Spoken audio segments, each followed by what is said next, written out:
Hello everyone, আসসালামু আলাইকুম। ইংরেজি গ্রামারে ইমাজিনারি সেন্টেন্সেসগুলো থেকে পরীক্ষায় প্রশ্ন বারবার এসে থাকে। তো আজকের ক্লাসে যদি আমরা ভালো মতো লক্ষ্য করি তাহলে আমরা ইমাজিনারি সেন্টেন্সেস রিলেটেড যে কোনো প্রশ্ন আসলে আমরা পারবো। এখানে দেখেন ইমাজিনারি সেন্টেন্সেসগুলো এগুলো শুরু হতে পারে অথবা মাঝখানে বাক্যের থাকতে পারে।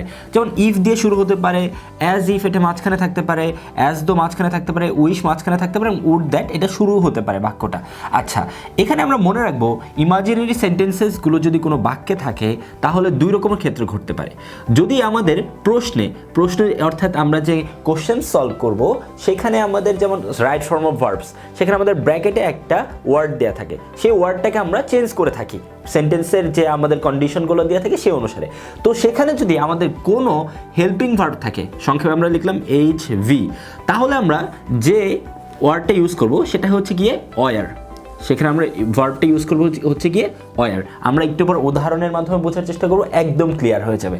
তারপরে যদি দেয়া থাকে কোনো মেইন ভার্ব, আমরা সংক্ষেপে লিখি হচ্ছে MV, তাহলে আমরা সবসময় সেই ভার্বটার সেকেন্ড ফর্ম ইউজ করব।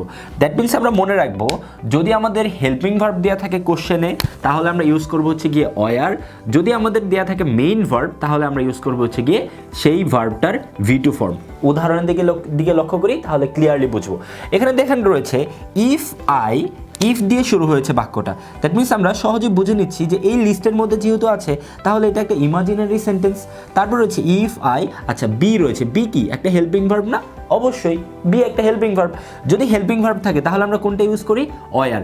এখানে যদি যে কোনো হেল্পিং ভার্ব থাকুক, যে কোনো কিছু থাকুক, সেটার সাথে আমরা ইউজ করবো হচ্ছে কি ওয়ার। তাহলে কি হবে?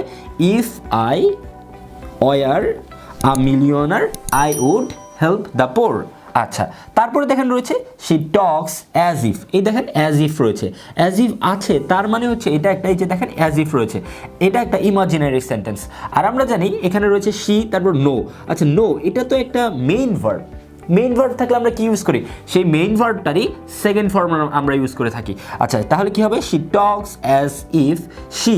আচ্ছা নো এর V2 ফর্ম কি? আমরা এখানে লিখি know knew known, know knew known. এটা হচ্ছে V1, এটা হচ্ছে V2, এটা হচ্ছে V3। তাহলে কি হবে?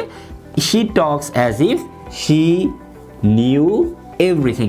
দ্যাট মিনস আমরা মনে রাখবো এই ইমাজিনারি এই ওয়ার্ডগুলো যদি দিয়ে কোনো বাক্য শুরু হয় তাহলে যদি হেল্পিং ভার্ব দেওয়া থাকে প্রশ্নে তাহলে আমরা দিব হচ্ছে ওয়ার, যদি মেইন ভার্ব দেওয়া থাকে তাহলে আমরা দিব হচ্ছে গিয়ে V2।